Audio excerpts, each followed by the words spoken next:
আস্তাগফিরুল্লাহ পড়ার সময় একটি ভুলের কারণে আপনার আমার কোনো দোয়া কবুল হচ্ছে না, কোনো ক্ষমা আল্লাহ করছে না, বিপদের মধ্যে আপনি পড়ে আছেন। কয়টা ভুল? একটা ভুল। কি করেন? আস্তাগফিরুল্লাহর সময় একটা ভুল করেন। এই ভুলটা আমরা সবাই করি, ম্যাক্সিমাম করি। কারণ হচ্ছে যে আস্তাগফিরুল্লাহ আপনাকে গুনাহমুক্ত করে দিবে।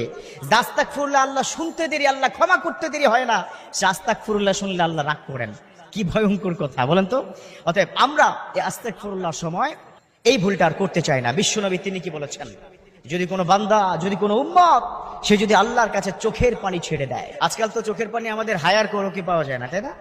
চোখের মধ্যে আজকাল আমরা স্প্রে করে কিন্তু পানি আনতে পারি না। অনেকে বলে হুজুর দোয়া করে ঠিকই, চোখে তো পানি আসে না, মনটা তো নরম হয় না। হবে কি করে?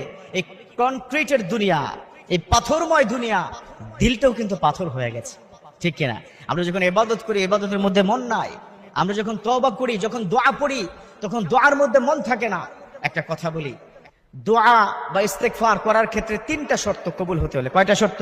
তিনটা। নাম্বার 1, আপনি যখন দোয়া করবেন, এই দোয়া করার সময় আপনাকে চোখের পানি 100% ছাড়তে হবে।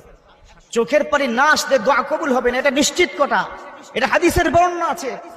2 নম্বর, আপনি যখন দোয়া করবেন মুখলিসিন লাহুদ্দিন, আল্লাহ পাক তিনি কি বলে দিয়েছেন, যার মধ্যে ইখলাস আছে, যার মধ্যে খুলুসিয়ত আছে, যার মধ্যে আন্তরিকতা আছে, তাকে আমার বড্ড পছন্দ।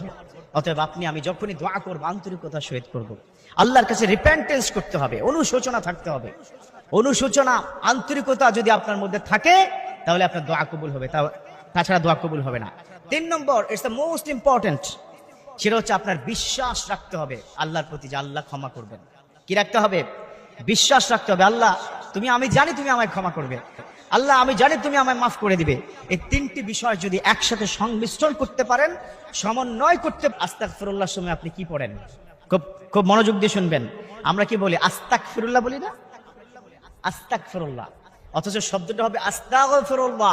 গাইন, এই কণ্ঠনালী থেকে আসবে গাইন, আস্তাগফিরুল্লাহ। আর আমরা বলি আস্তাগফিরুল্লাহ, আস্তাগফিরুল্লাহ। দুটার অর্থ কিন্তু 2 রকম, একটা আকাশ, একটা পাতাল, একটা জমিন। এত ভয়ঙ্কর কিন্তু অর্থ। আস্তাগফিরুল্লাহ, ইয়া আল্লাহ আমি আপনার কাছে কমিটমেন্ট করছি, ক্ষমা চাই, ইস্তেগফার করি, তওবা করছি, অনুশোচনা করছি, এটা হলো আস্তাগফিরুল্লাহ। আর আস্তাগফিরুল্লাহ, আল্লাহ আমি আপনাকে অস্বীকার করছি, নাউজুবিল্লাহ। কুফর করা, কুফর মানে অস্বীকার করা। তাহলে দেখুন তো এই দুটার মধ্যে পার্থক্য আছে কিনা? মারাত্মক লেভেলের পার্থক্য আছে।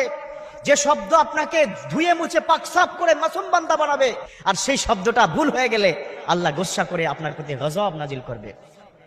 হাদিসের মধ্যে আছে লাআনাল্লাহু আলাইহা, যে ব্যক্তি এভাবে আস্তাগফিরুল্লাহ আস্তাগফিরুল্লাহ পড়ছে, ভুল হওয়া যাবে না, ভুল করা যাবে না।